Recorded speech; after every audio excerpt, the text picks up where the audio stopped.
E se fosse possível usar o poder de cura do nosso próprio corpo para consertar, sei lá, uma articulação, um tendão lesionado? Parece coisa de ficção científica, né? Mas não é mais. Hoje, a gente vai mergulhar nesse mundo fascinante dos ortobiológicos, uma verdadeira revolução na medicina que, olha, está acontecendo agora. Para a gente ter uma ideia da urgência por trás dessa ciência toda, dá uma olhada nesse número: 67 milhões. Essa é a projeção da quantidade de adultos que vão ter um diagnóstico de osteoartrite até 2030. A gente está falando de milhões de pessoas procurando um alívio para a dor crônica.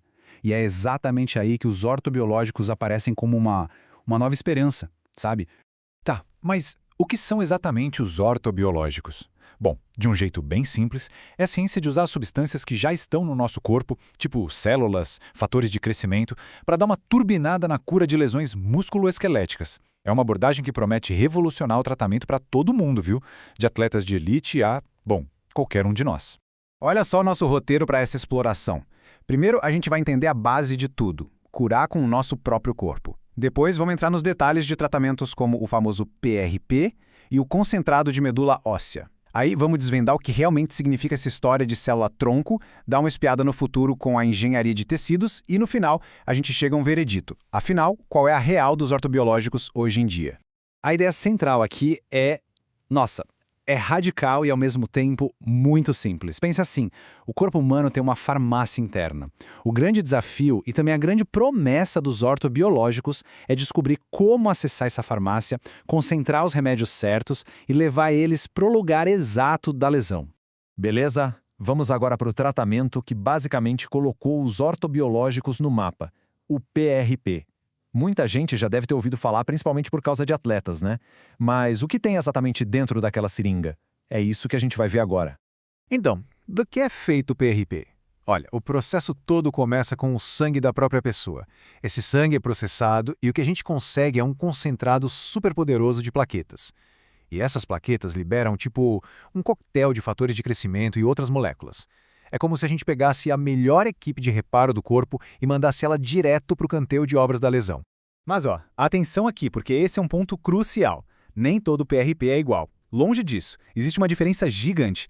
Pense assim, o PRP rico em leucócitos é tipo um alarme de incêndio. Ele cria uma inflamação forte para resolver uma lesão aguda. Já o PRP pobre em leucócitos é mais como um mestre de obra, sabe? Focado em reconstruir o tecido com calma em problemas crônicos. E essa falta de padrão é um dos grandes motivos pelos quais os resultados dos estudos variam tanto.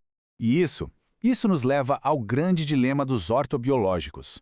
De um lado da balança, a gente tem um monte de relatos animadores, a promessa de alívio. Mas do outro lado, a ciência ainda está batalhando para encontrar provas. Provas consistentes, sabe? Com estudos que muitas vezes acabam se contradizendo.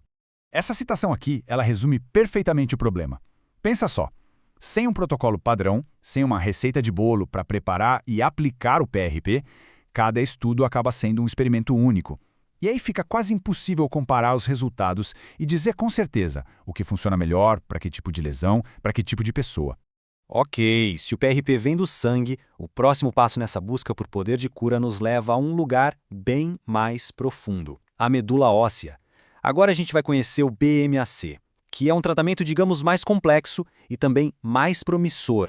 Mas tá, de onde vem esse tal de BMAC? Essa imagem ajuda a gente a entender o processo. Pode parecer um pouco assustador, né? Uma agulha no osso do quadril, mas na verdade é um procedimento minimamente invasivo. É o jeito de acessar a fábrica de células do nosso corpo, que é uma fonte nossa riquíssima de material para regeneração. E o que o BMAC tem de tão especial? Bom, ele é um verdadeiro coquetel da cura. Tem células progenitoras, fatores de crescimento, moléculas anti-inflamatórias potentes e aqui vem a grande surpresa. As famosas células-tronco? Elas são só uma parte minúscula da mistura, tipo 0,01%.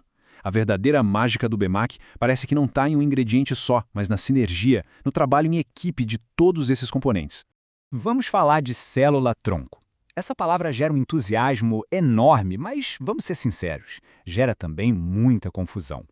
Para a gente entender de verdade esses tratamentos, é fundamental esclarecer os termos e separar o que é fato do que é, ficção. Ok, vamos para uma distinção que é super importante. Imagina uma célula-tronco como a rainha de uma colmeia. Ela consegue se replicar para sempre, criando cópias dela mesma e garantindo que a linhagem continue. Agora, a célula progenitora é como uma operária. Ela já tem uma missão definida, construir osso ou cartilagem, por exemplo, mas ela não consegue se dividir para sempre. E o ponto-chave aqui é que muitas das terapias com células-tronco que a gente ouve por aí, na verdade, usam essas células operárias, as progenitoras. E se a gente fosse além de só estimular a cura? E se a gente pudesse construir, literalmente, peças de reposição biológicas para o nosso corpo? Pois é, bem-vindo à engenharia de tecidos. Esse é o próximo passo super ousado da medicina regenerativa. É um processo fascinante que acontece em algumas etapas. Primeiro, se coletam as células da própria pessoa. Segundo, essas células são colocadas num tipo de andaime 3D, o molde, que dá estrutura para elas crescerem. Terceiro, lá no laboratório, elas se multiplicam e formam um tecido novinho em folha, um neotecido. E por fim, esse tecido novo é implantado na articulação danificada. E olha só o resultado do que é possível fazer. De um lado, a gente vê a estrutura desse tecido novo no microscópio, e do outro, o resultado prático, uma superfície de cartilagem lisinha, novinha, onde antes tinha um buraco. É a prova de que a ideia funciona, pelo menos em modelos animais, né? Pois é, mas agora vem o choque de realidade. E esse número é um verdadeiro balde de água fria, 90%. Essa é a taxa de falha quando essas novas terapias de engenharia de tecidos saem dos testes em animais e vão para os testes em humanos. Esse pulo do ambiente controladinho do laboratório para a complexidade que é o corpo humano, essa continua sendo a maior barreira de todas. Bom, depois de ver tanta ciência promissora, tanta coisa incrível, chegou a hora de juntar as peças desse quebra-cabeça. Afinal, qual é a real dos ortobiológicos hoje? Então, com tanta promessa de um lado e tanto desafio do outro, a pergunta que não quer calar é: qual é a história real por trás disso tudo? A verdade é que os desafios ainda são gigantescos. Falta padronizar os métodos, o que deixa os estudos muito difíceis de comparar.